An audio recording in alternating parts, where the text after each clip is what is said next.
Good morning. Welcome to our Sunday service at First Unitarian Church of St. Louis. My name is Jess Green, pronouns she, her, hers, and I am a worship assistant. I'm glad you could join us this morning for Pride Sunday. If you are a visitor or newcomer, I'd like to extend a special welcome. And if you are new to our congregation, please be sure to fill out a newcomer form found in the live stream description or in the lobby downstairs. Please stay after the service for conversation and refreshments. Wow, I can't talk at all today, everyone. Refreshments downstairs in Fellowship Hall. If you are a family with children, you can connect with our Director of Religious Education, Danielle Kazemchek, after the service. We are so happy to be with every one of you today. If you are attending online, you can connect with each other in the chat, and don't forget the link to the virtual coffee hour can be found in your weekly e-news. We encourage you to take a moment to send your joys and concerns now so that they are received in time for the pastoral prayer. You can access the online Joys and Concerns form via the link available in your order of service, in the live stream description, or with the QR codes that are in your pew, or aim a smartphone at the QR code on the screen. There are several announcements this morning, so bear with me.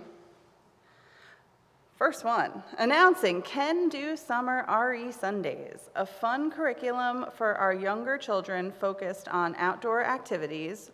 It'll run from June to early August. Please see the e-news for the specific dates and information, or you can contact Danielle Kazemchek. The Women's Alliance is announcing its scholarship competition for this year. The application deadline is June 15th. That's coming up soon. See the e-news for more information on that one.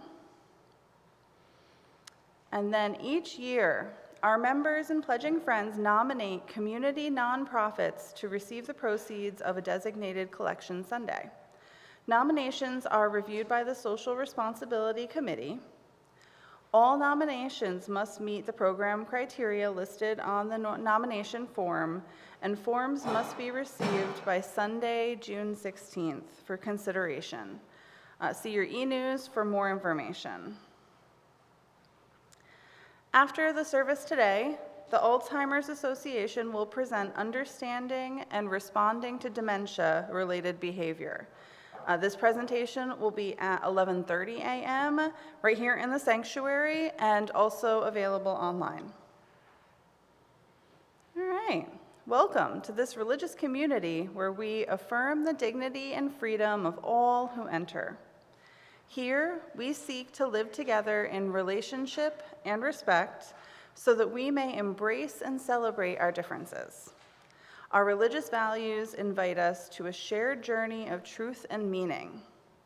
Sincerity and connection guide our religious community and call us into deeper association with ourselves and our world. Welcome. We are glad you are part of our community this morning. Now, please enjoy our prelude on Herr Jesu Christ by Paul Mance, performed by our music director, Earl Naylor.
I am the Reverend Kim Mason, she, her, hers, and I serve this congregation as your minister.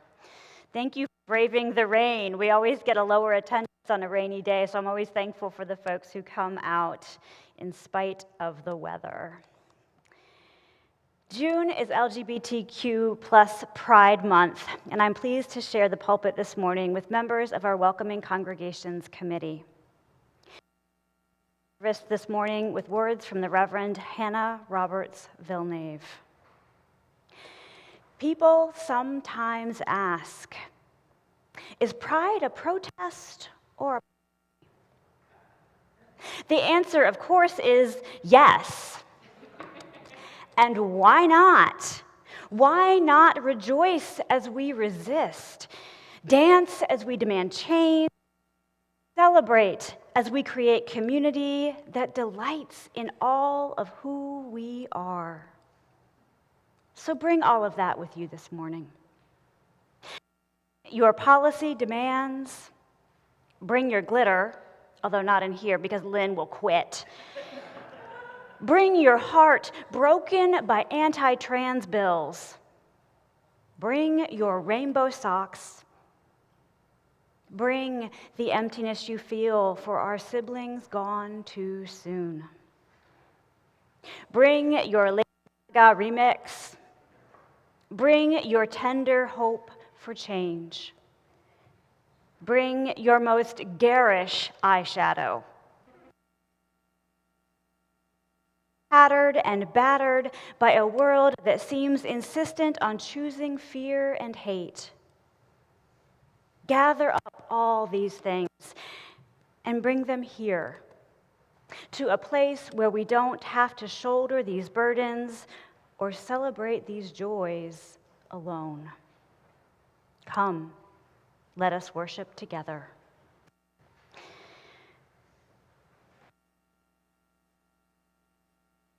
Please rise as you are willing and able and join in our opening hymn, number 36, The Sweet Days of June.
This morning's chalice lighting comes from the Reverend Michael Tino. The flaming chalice was first used by the Unitarian Service Committee as a symbol of life-saving refuge for people fleeing persecution in Europe. As we light this chalice, we invoke the love that called people to put their lives at risk to save others. May we be vessels of life-saving welcome.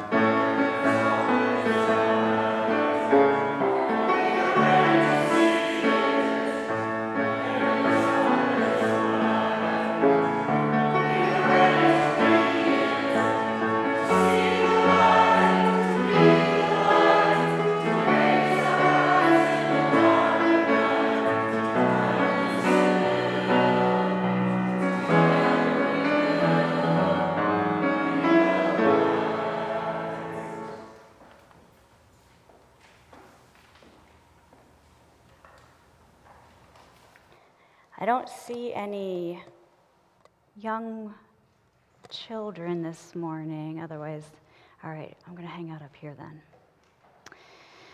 This morning's story is written by Daniel Hack and illustrated by Stevie Lewis. Prince and Knight. Once upon a time, in a kingdom far from here, lived a charming prince who was handsome and sincere. His parents knew that we're a little bit ahead.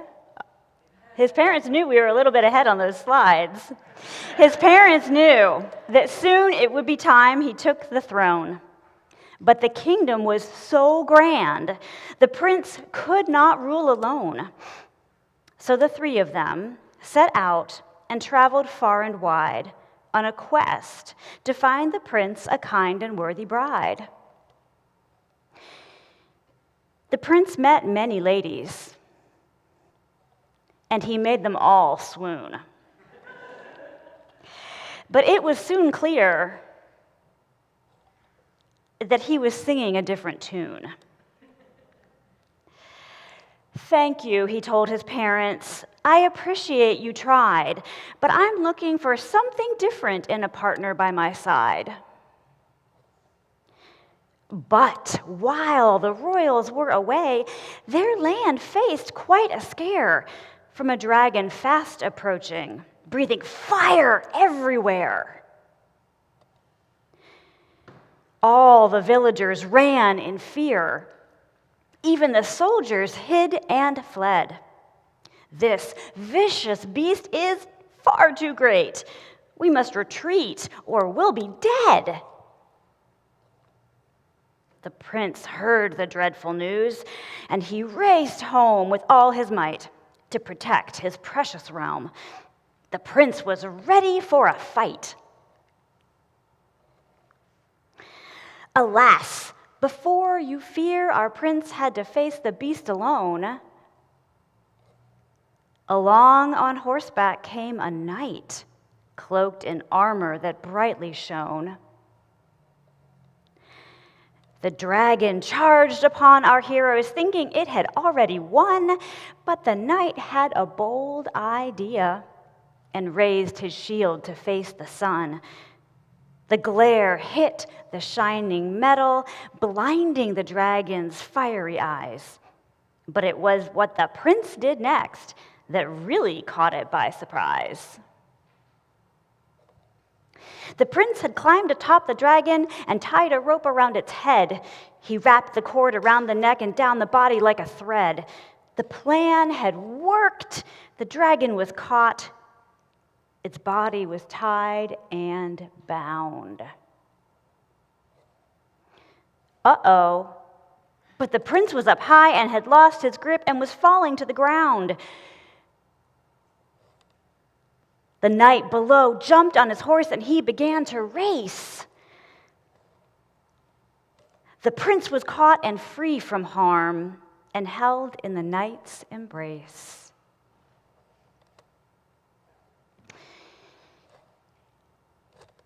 "You saved my life, and you saved mine," they said to one another. And in a flash to each, there was simply no other. The knight took off his helmet to reveal his handsome face. And as they gazed into each other's eyes, their hearts began to race. As the villagers returned, it became clear to those around that the prince's one true love had at last been surely found. The king and queen had come back too and were overwhelmed with joy. "We have finally found someone who is perfect for our boy." And on the two men's wedding day, the air filled with cheer and laughter. For the prince and his shining knight would live happily ever after.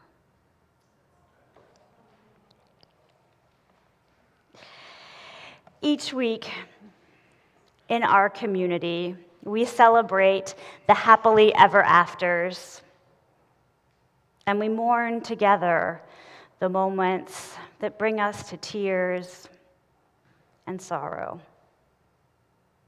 We do this so that we may be supported by one another, that our joys may be magnified and our concerns carried. Now is the time in our service when we connect with one another by sharing our sorrows and concerns. This week, we send healing prayers to Joan Oliver, who is undergoing a heart procedure tomorrow morning.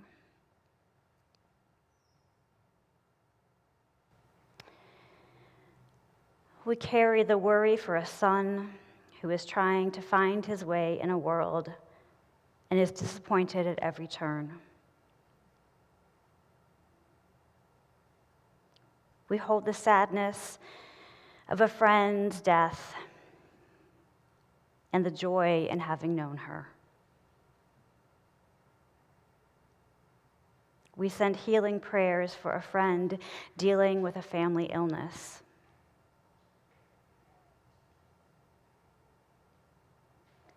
We worry for a friend who is facing back surgery.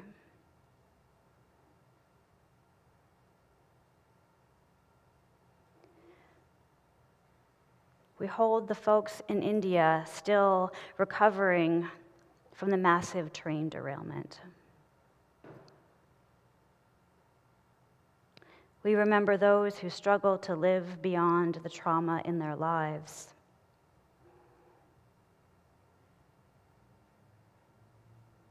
And we hold the worry from unclear medical tests.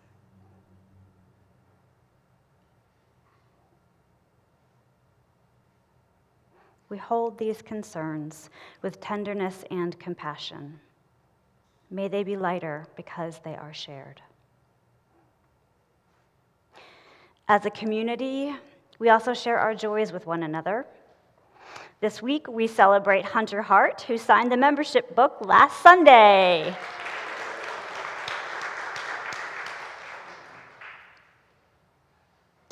In our community, we celebrate the excitement of getting a role in the Wizard of Oz production upcoming this summer. We are grateful for the striking down of a drag ban law in Tennessee. We send good thoughts for safe travels for a daughter in Taiwan with her Mandarin class. We celebrate being able to live stream the service when we can't be here in person. We celebrate calling your minister to the pulpit of the First Unitarian Church 4 years ago. Yep, that anniversary was June 10th.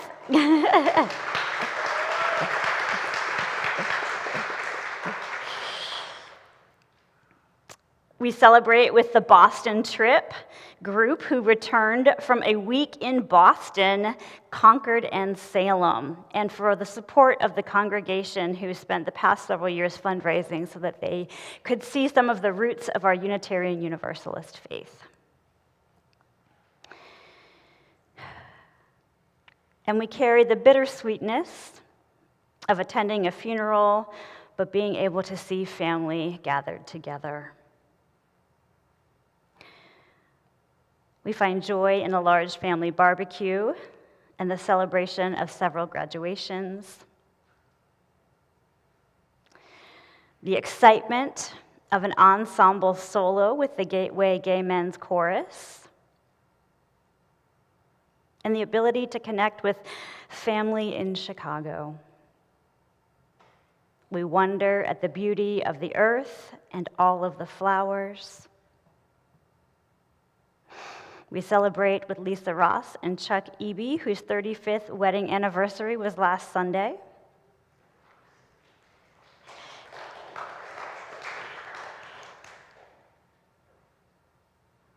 We honor that life finds a way. and we enjoy a nice burst of creativity and the pleasure that it brings. We hold these joys with gladness and celebration. May they be magnified because they are shared. With many joys and concerns remaining unspoken in our hearts and minds, I invite you into a spirit of prayer and mindful attention. Spirit of life and love, holy within and among us, this morning we celebrate the joy of living honestly and authentically, loving boldly and truthfully, of being our whole and worthy selves, even when it may be difficult or dangerous.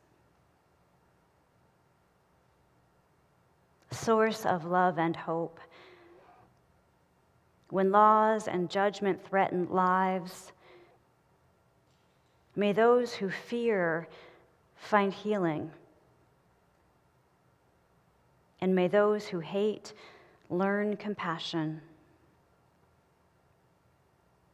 Spirit of life and love, great mystery.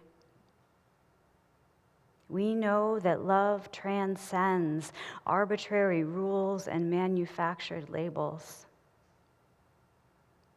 Love exists within and around us. Love surrounds us and holds us. Together, may the love we know be the love that unites us. And may we know the truth of the statement that love is all. May it be so. Amen, and blessed be.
Reading comes from the Reverend Laura Solomon.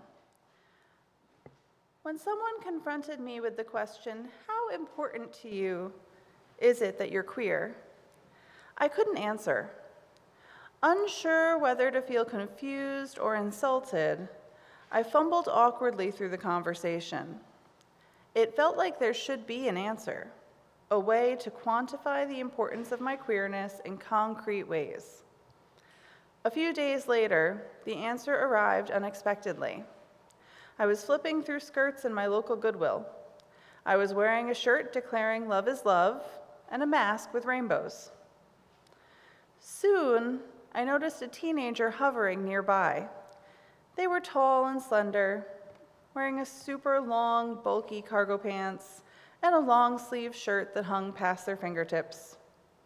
Their hair was dyed black, shaved on one side, and long and silky on the other. "Hey," they finally said, "I like your mask." "Oh, thanks," I said. "I love rainbows." I held up a skirt and asked their opinion. The teenager nodded, cheeks turning pink, and confirmed, "It's really cute." "I thought so too," I said. I gestured down the row to their approximate size. "They've got some cute stuff today here." They nodded and disappeared. A few moments later, I glanced down the row and saw them running their fingers over the skirts. They looked at me nervously, and I smiled. "Good luck," I said as I walked away, but I don't think they heard me. They were holding a long, shimmery skirt that reminded me of a mermaid tail and studying the way the fabric caught the light. I suppose they're my answer, that teen with the mermaid skirt. That my body could signal safety to a teen in Goodwill is the only answer I could ever give. My queerness is that important as their life and their necessity in this world. It's as simple as a rainbow mask and as beautiful as the galaxy of identity. Our queerness is as important as haircuts and rainbows signaling safety and love. It's as important as mermaid skirts, sequins, and cargo pants. To be queer is to know the ways of holding each other. To be queer is to know the way of holding all that shimmers to the light.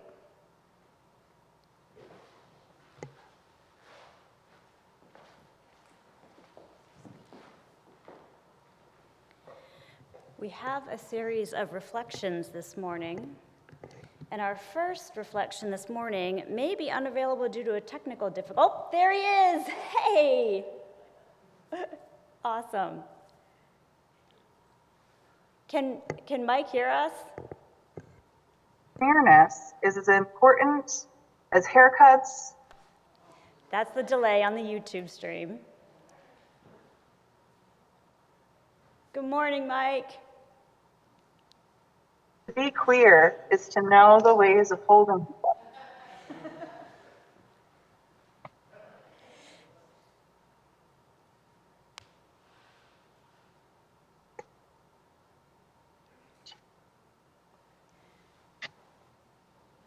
Okay, Mo is giving us We a thumbs have a up. series I assume of he's giving Mike a reflections thumbs up. Mike was exposed to COVID this week, and so Or he's due to prepared a technical reflection for us, difficulty. and he's following all CDC guidelines and staying safely distant. Welcome, Mike. I'm ready to go. All right. So from a secure, undisclosed location, my name is Mike Bray. I'll disclose my pronouns in a moment. I grew up on a farm in rural Illinois, an hour or so north of St. Louis. It was somewhat isolated. So other than during school, I didn't have much opportunity for socializing like the kids in town had. I would get off the school bus. Mo is giving us.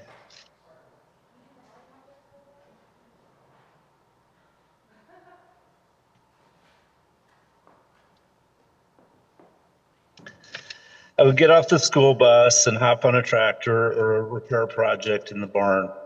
At school, there was lots of talk about dating and sex, but I was just confused.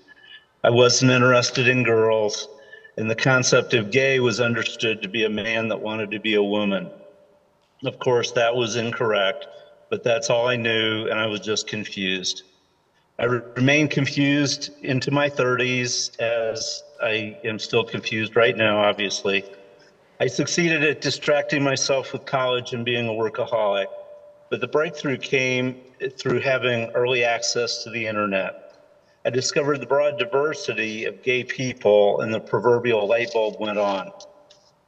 I discovered the Bears, a self-identified group of gay men particularly interested in the trappings of masculinity, beards, muscle, dad bods, for better and for worse. We gay men have our issues. Internalized homophobia is one, misogyny is another. It was common to see personal ads with phrases like straight acting only or no femmes. I'll never forget the time that I was chatting with a retired sheriff's deputy, text chatting on America Online, and I made a derogatory comment about drag queens. He woke me up. He read me the riot act about how the drag queens at the Stonewall riots had the courage to stand up and fight for themselves and the development of the gay rights that we are now fighting to maintain. I'll repeat, he woke me up. He was absolutely right. I owe a debt of gratitude to all of those who have made my world better by standing up for themselves. And now, as for my pronouns, I've always used he, him, but it's been another learning process for me to wrap my brain around they, them pronouns and the sign of respect that those words convey. I now know several people using they, them pronouns who outwardly present as one gender or another. And I thank them for their patience as I unlearn a lifetime of assumptions and habits of speech. So in this regard, I invite anyone who would like to work on their own unlearning that you may call me he, him, or they, them. Thank you.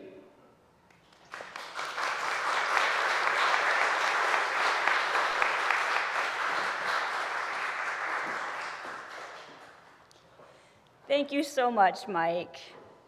I now invite Tim Wheatley, who will share another reflection.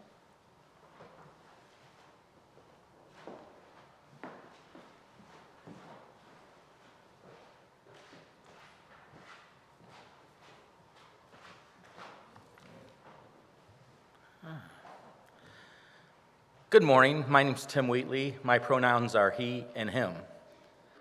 And that's me in the far, far left corner in the white shirt. On April 25th, a historic event called the March on Washington for Lesbian, Gay, Bi, Equal Rights, and Liberation took place. This momentous day brought together an estimated million people. Before I tell you my own experience with the march, it's important to note some crucial things that are often left out of the equation. The inclusion of transgender, intersex, queer questioning, and asexual individuals. All these people, including non-binary pansexual individuals, deserve recognition. Unfortunately, they were omitted from the banners and the official March on Washington t-shirts. In today's world, we would hope that we are moving past such exclusion. My participation in the march had a profoundly positive impact on my life. Prior to the event, I had only come out to other gay-identified friends and very selectively to some outside my immediate circle. However, after the march, I felt empowered to come out to everyone, including family, friends, and coworkers. The experience bolstered my self-confidence significantly. I vividly remember ascending from the escalator from the subway at DuPont Circle. When I stepped outside the subway station, tears streamed down my face as I was greeted by the largest gathering of LGBTQ+ individuals I have ever witnessed. We truly took ownership of DC that weekend. Being able to express ourselves without the fear of harm was an incredibly liberating feeling. The march had a clear agenda focused on achieving equal rights, including the right to marry, the right to serve openly in the military, the right to love and express our love without archaic sodomy laws obstructing us. A critical part of the agenda involved providing assistance to those suffering from AIDS to improve their quality of life. While the march made progress toward these goals, there was still much work to be done. At the time, President Clinton had recently been elected, and people were still losing their lives to AIDS. Civil rights activists like ACT UP believed progress was not happening quickly enough. President Bill Clinton is certainly worthy of criticism. However, he did fulfill his promise to help those suffering from AIDS by signing important legislation aimed to provide support to those affected by the disease. These efforts not only raised awareness, but also shifted negative tone from previous administrations to a positive one, helping people in need. Clinton already showed concern about this issue, but the march added important political pressure. For the wider society, the march effectively shed light on LGBTQ+ people and concerns, making us visible faces of America and awakening the population of these experiences. It proclaimed, "We are your brothers, your sisters, aunts, uncles, doctors, teachers, and more." And the march was the only part of the larger movement that influenced not only Bill Clinton, but our entire society. Before the march, finding any representation of an LGBTQ+ community on TV felt like a treasure hunt. And when there was representation, we were either a joke or a villain. However, things gradually began to change afterward. Television shows started featuring openly gay characters that were not a joke. News segments began mentioning gay families, and music artists began coming out in full force. Melissa Etheridge's 1993 album titled Yes I Am stands as a testament to the shift. Finally, gay people were being portrayed in a positive light. Eventually, we achieved the right to marry, but it was naive to believe that the fight was over. Unfortunately, this progress was met with a significant backlash from the right. And the backlash continues with examples like Florida's Don't Say Gay bill, anti-trans laws, and discrimination of LGBTQ plus individuals regarding medical care in our own state. The March on Washington represented a watershed moment, but anti-LGBTQ plus prejudices did not go away. Our fight isn't over. May we ever grow in the ability to face these challenges intelligently and effectively. Thank you.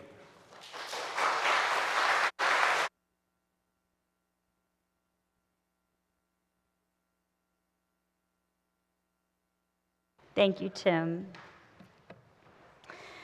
The First Unitarian Church of St. Louis strives to be a welcoming congregation, inspiring lives of loving kindness and integrity by nurturing spirituality, building community, and advancing justice. Your contributions support the mission and ministry of this congregation in the St. Louis region and beyond. This morning's offering will now be received.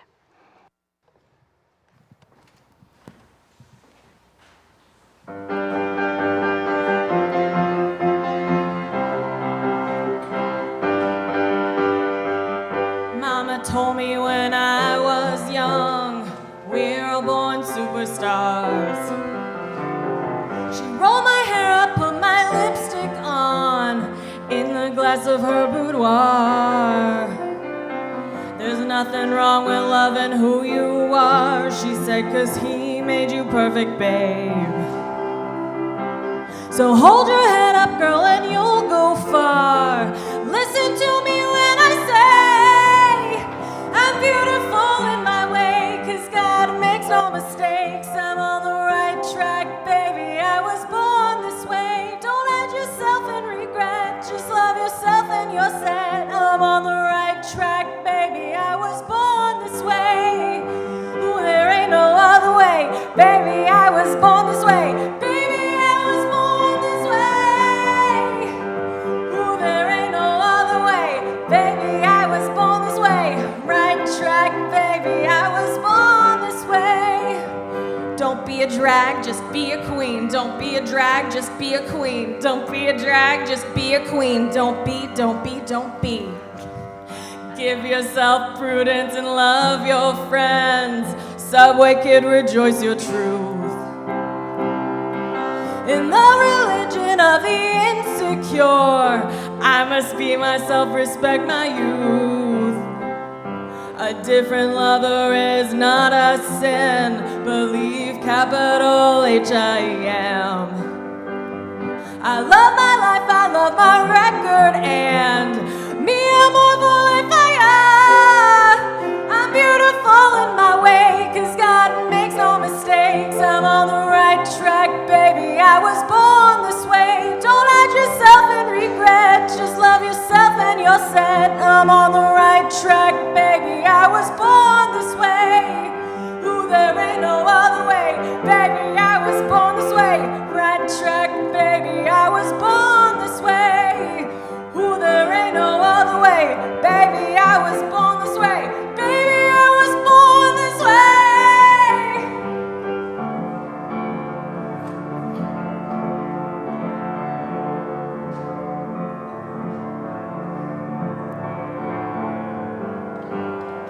No matter gay, straight or bi, lesbian, transgender life, I'm on the right track, baby, I was born to survive. No matter black, white, or beige, July or Orient made, I'm on the right track, baby, I was born to be brave. I'm beautiful in my way, 'cause God makes no mistakes. I'm on the right track, baby, I was born this way. Don't hide yourself in regret, just love yourself and you're set. I'm on the right track.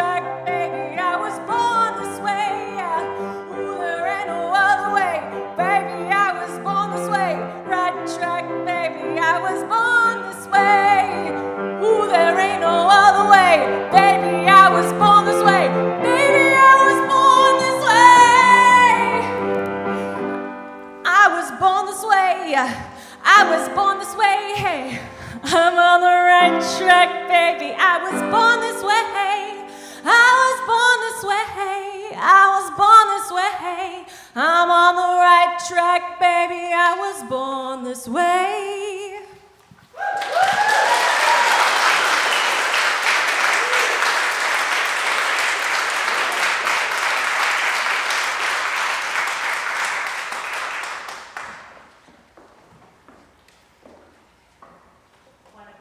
One of the best parts of being part of the worship team is that you get to hear that twice. That was fantastic, Becca. Thank you. The Welcoming Congregations Committee went on a hiatus during COVID. And so it was just this year, last year, December of 2022, that a few folks said, hey, can we, get some of these activities started up again? And so I want to honor and say thank you to the Welcoming Congregation Committee, who not only put together this morning's service, but also a very successful coffee house last Friday as well. We are excited to be doing this work in community again.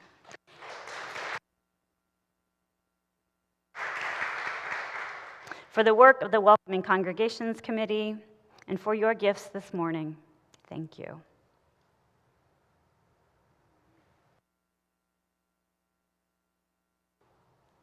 Mo is going to pop up a slide for me in just a minute.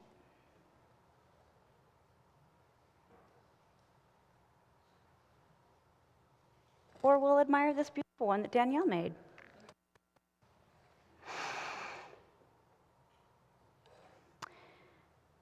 There is a slide from the UUA that brings me to tears each time I see it. It is a black microphone going out. Whoop, there we go.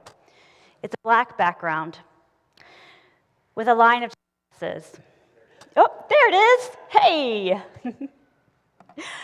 And it says, all of who you are is sacred, and all of who you are is welcome.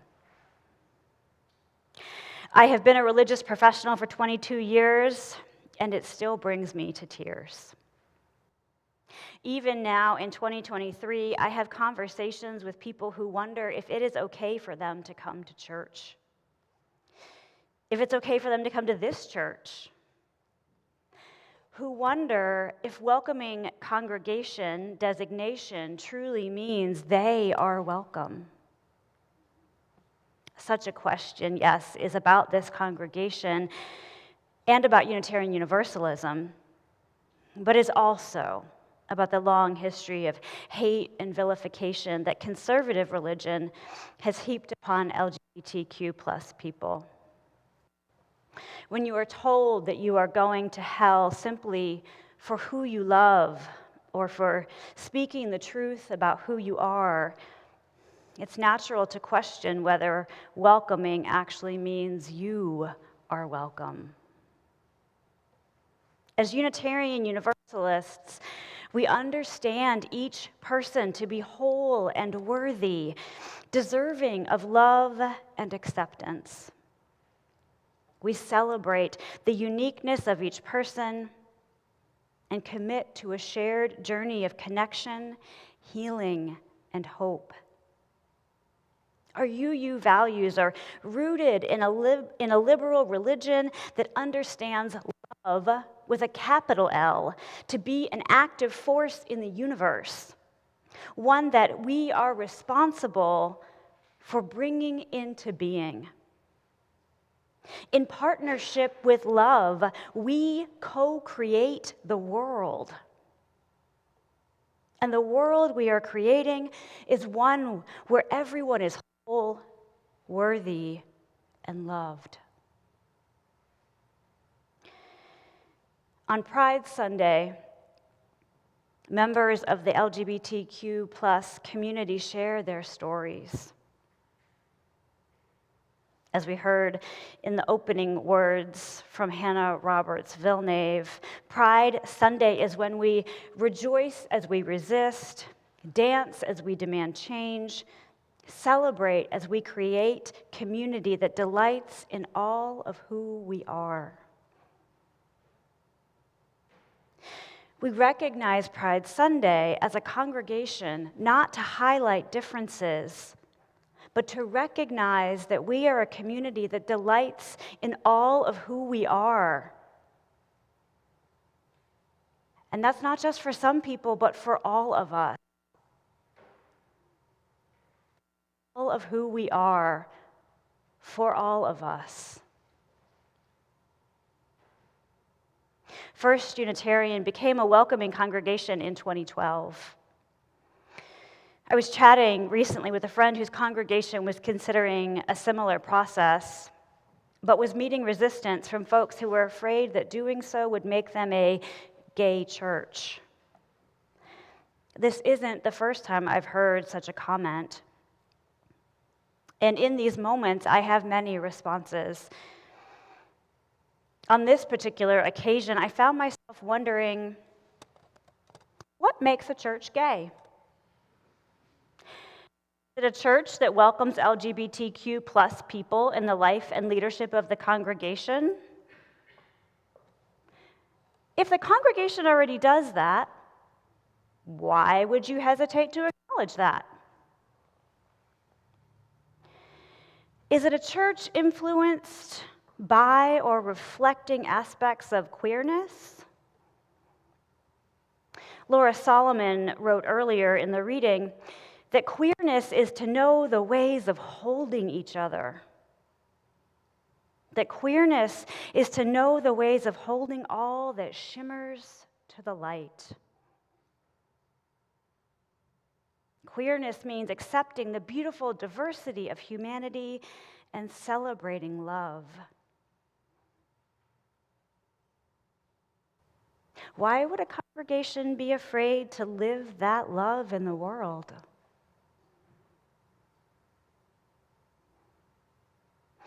Is a gay church one that recognizes the holy in each of us? That sees each and every one as worthy and belonging, and understands each of us to exist as part of the divine in the world? I'm here for that church. On this Pride Sunday, I invite you to celebrate Pride as a triumph of love and truth and wholeness, and as an expression of our wide open and loving theology, our Unitarian Universalist theology that says, all of who you are is welcome. All of who you are is sacred.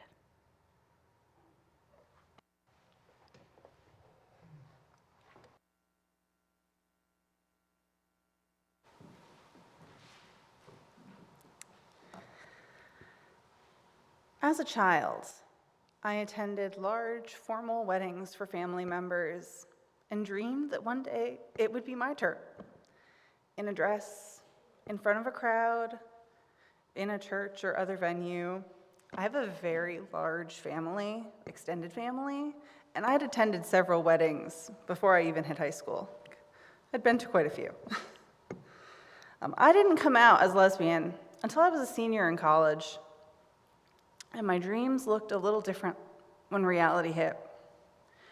In 2004, in the small town of New Paltz, New York, the town mayor and a Unitarian Universalist minister, among others, performed same-sex marriages until they were served with an injunction to stop and jailed. It was not legal in New York State at that time.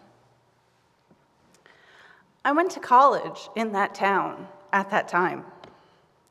And I remember walking past news van after news van. It was big, it was national news. That was really my first experience being there when social action and protests were happening. And it was also an awakening to me that same-sex marriage was not an available option at the time. In a really interesting coincidence, that Unitarian minister was the minister of Misha's church from a town about an hour away. We didn't even meet until the next year at that college. So if we fast forward a little bit, Misha and I decided that we wanted to take our chance to get married, whether or not it would legally last, and despite the fact that at that time, we couldn't afford a wedding. This was in 2008. We lived still at that time in the state of New York, which had just that year had a court decision allowing out-of-state marriages to be recognized within the state. So we eloped. It would be 7 more years until the Supreme Court decision would really make our marriage legally recognized across the country. I used to carry around a marriage certificate in case of emergency. I'd like to ask the married people in service today, how many of the court decisions that support your legal right to marriage do you know about? I checked details and dates when I was writing this up just to refresh my memory, and I could still remember following so many court cases and legal decisions, waiting for the shoe to drop and dreading losing our legal marriage recognition. So much worry, so much, what if we can never get married? What if it's taken away? I don't regret eloping and getting married in 2008, and I am beyond grateful to be able to say that Misha and I will celebrate our 15th wedding anniversary in October.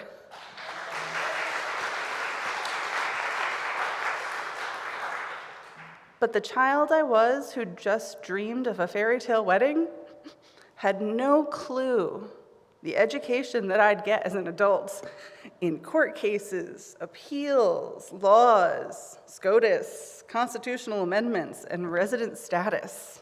What a party. I do also just want to say thank you to this congregation, because I don't think anyone here has ever asked if I'm my spouse's mother, which happens at almost every doctor's office we go to. So thank you.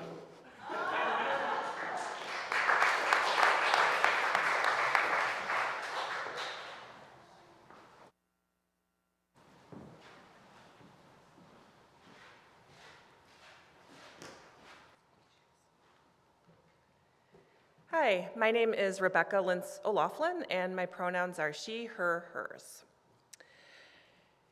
During my youth, I identified as an anti-religion atheist, but during my young adulthood, 2 experiences helped open my mind.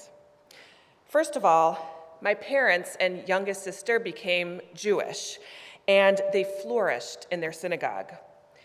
And it was remarkable to see my parents especially find community and joy. And I thought, if my cynical parents can benefit from opening their hearts and mind, perhaps I could too. Secondly, my then girlfriend, now wife, Carolyn, got married, and this was a civil disobedience marriage in New Paltz, New York, in 2004. And we participated in a group ceremony where 20 couples got symbolically, if not legally, wed. And the minister who married us that day was a UU minister.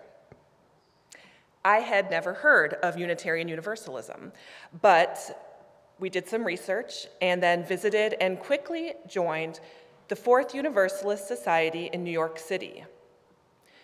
We were enthusiastic members, and I was struck by how quickly my cynicism about religion dissolved within the spiritual home where I was welcomed and loved as I was, and where there were many active members and leaders within that community who also identified as LGBTQ+.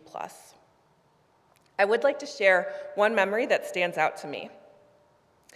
Fourth U used to have board game nights where members and guests would gather to play games.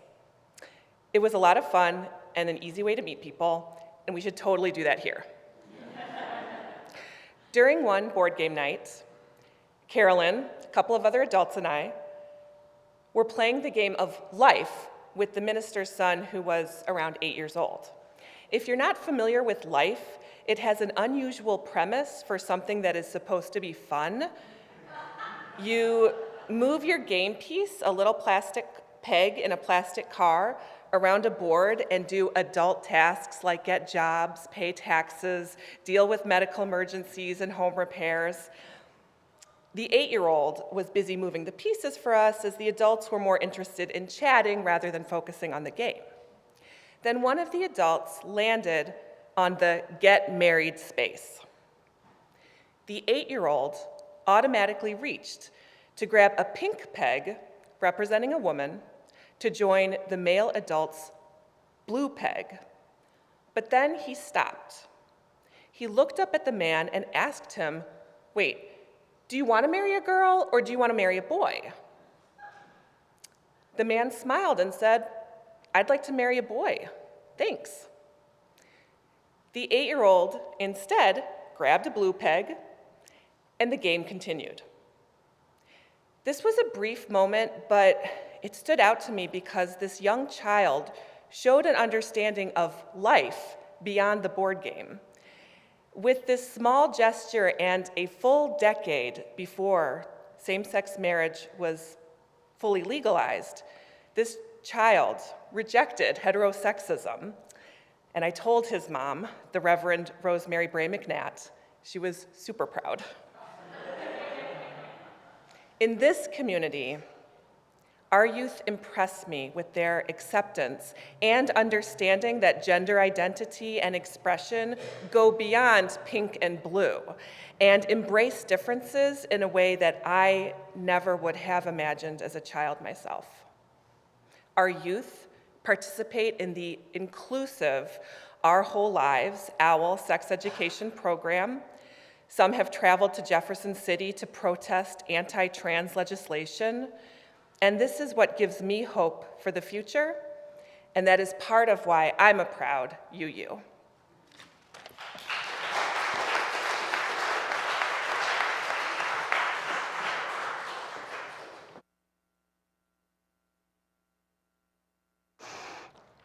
I am so grateful for all the ways that we show up for each other in this community and for the love present among us today. Please rise as you are willing and able, and join me in our closing hymn, number 170. This is a bit of a standard for a Pride service. We are a gentle, angry people. We're going to sing verses 1, 2, 5, and 6, and I'm going to throw you a curveball and add a verse that is not in the hymnal. Between verses 5 and 6, we are going to sing, "We are cis and trans together," short for "We are cisgender and transgender together." I'll call it out before we sing it, just in case you miss it. I think it's going to show up on the screen also.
In this place, we are a we are a gentle, loving people. We are gay and straight, cisgender and transgender, and so much more. We are the beautiful and glorious rainbow of existence. And at a time when some among us are at risk, we are a justice-seeking people. We are singing for their lives and for our own. May we never stop singing. Amen. Blessed be, and go in peace. Please stay for the postlude, and as your final act of worship, turn and greet your neighbor.